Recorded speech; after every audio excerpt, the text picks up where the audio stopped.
मी विषय घेतला आहे संविधान। मित्रांनो, आपल्या देशाचा कारभार हे पूर्णतः संविधानावर अवलंबून आहे। जर आपल्या देशाचं संविधान लिहिलाच नसता तर आपल्या देशाचा कारभार हा अस्तव्यस्त झाला असता। आपल्या देशामध्ये जे काही काम चालतात ते संविधानावर नियमितपणे चालतात।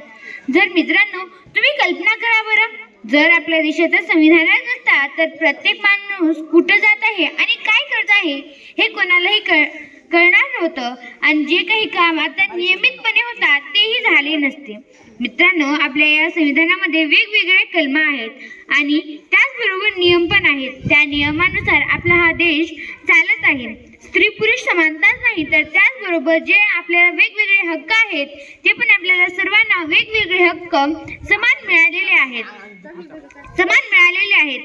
मित्रांनो, तुम्हाला माहित आहे का, डॉक्टर बाबासाहेब आंबेडकर यांच्या अध्यक्षतेखाली आपल्या देशाचं संविधान लिहिण्यात आला।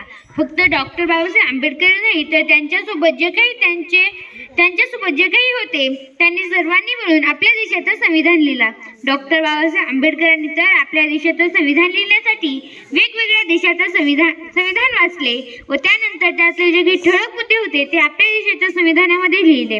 मित्रांनो, आपल्या देशाचं संविधान हा मोठा संविधान आहे, म्हणून आपण आपल्या संविधानाचा आदर केला पाहिजे व त्यामध्ये जे काही नियम आहेत ते आपण पाळले पाहिजे। आपण